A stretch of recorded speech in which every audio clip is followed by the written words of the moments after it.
suis béninois et j'ai commencé au Bénin, où je suis né. J'ai commencé l'école primaire en 1996 et que j'ai fini en 2001. Et j'ai fait l'école secondaire 5 ans, d'école secondaire au lieu de 7 ans, parce que j'ai pu sauter 2 classes. Et je me suis retrouvé fortuitement à l'université à 15 ans. Mais par le hasard des choses, j'ai pu quitter encore mon pays natal, le Bénin. Déjà à 16 ans, j'étais au Ghana. Et j'ai commencé par l'agriculture, mais j'ai fini par faire le management de l'innovation sociale. Et ça, c'est un cours assez atypique pour des personnes supposées pouvoir changer le monde, que j'ai étudié au Kenya. J'ai fait mon Master's en Social Innovation Management. Aujourd'hui, j'ai décidé de me focaliser sur un think tank que mon continent n'avait pas en qualité et en quantité auparavant.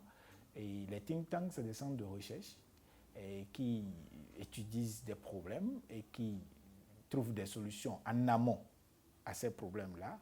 Et je pense que mon continent en avait besoin. Et pour avoir fait cette étude, ça a été quand même une référence pour moi de pouvoir mettre sur pied un centre de recherche de cette envergure, un think tank qui doit penser les problèmes de l'Afrique, formuler les problèmes de l'Afrique et apporter les solutions à travers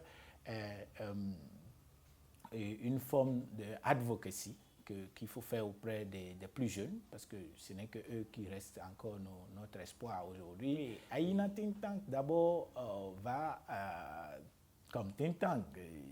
Aïna, c'est un mot comme ça que nous avons colmaté et qui a des significations différentes. Au Ghana, où on avait eu l'initiative au départ, Aïna veut dire, dans une des langues connues au Ghana, la sagesse. Et Aïna, dans ma langue maternelle au Bénin, veut dire le savoir. Mais quand je suis allé en Inde, on m'a dit que Aïna veut dire miroir. Et donc, en Ouganda, à côté, quand j'étais allé faire des prospections, on m'a dit que Aïna veut dire c'est pour nous, c'est notre possession. Donc, je crois que c'est un nom comme ça qui est sorti de nulle part et qui a commencé par faire effet dans beaucoup de cultures et qui s'acclimate avec différentes civilisations. Et ça, c'est déjà un pas pour ce qui concerne le nom. Maintenant, pour le travail de Aïna Think Tank aujourd'hui, nous nous focalisons sur l'enfance. Donc, on va à la recherche des enfants dont les parents nous accompagnent à éduquer, donner les cours de la vie, parce que l'école leur donne l'instruction, mais l'éducation pour la vie, il n'y a pas des écoles vraiment pour cela. Et pour nous, on s'est dit qu'il fallait qu'il y ait des écoles qui pensent à la vie, même à la carrière, et à l'intégrité, au devenir de l'enfant, dans le sens physique, que dans le sens moral et tout ce que ça compose. Et l'enfant ne serait pas juste les diplômes ou les qualifications qu'il a reçues pour avoir fait un parcours scolaire. Et donc, ça, c'est un manque à gagner. Et nous, on s'est dit qu'il fallait quand même saisir cette opportunité et s'implanter comme une entreprise sociale. Dans le service, on a nos mentors qui sont d'abord assez nombreux, qui viennent de différents pays, des gens qui se sont accomplis, qui mettent leur temps, leurs livres, leur disponibilité pour donner des conseils à ces enfants. Ceux-là, c'est assez divers qu'on peut citer au moins une soixantaine de personnes avec qui on compose un peu partout dans le monde et qui donnent leurs avis sur nos activités. Si, au besoin, ils parlent directement avec nos enfants selon leur niveau d'expertise et tout. Mais dans le staff, on a une équipe sur place au Ghana, on a une équipe à l'île Maurice, mais ici, on est juste 7 sur place au Rwanda, actifs pour le programme de Aïna Think Tank. Et nous essayons de coordonner les activités et c'est en toute diversité aussi. Mon premier rêve, c'était quand j'étais en 3e, à l'âge de 13 ans. Et c'était notre professeur d'histoire-géographie qui nous faisait des cours sur la révolution industrielle. Vous savez, dans mon pays, la plupart des cours qu'on prenait, c'était calqué sur la France, les références et tout. Donc, et ça m'a beaucoup touché au fait. Et en même temps, c'était un rêve pour moi. Donc, c'était un rêve aussi d'arriver ici.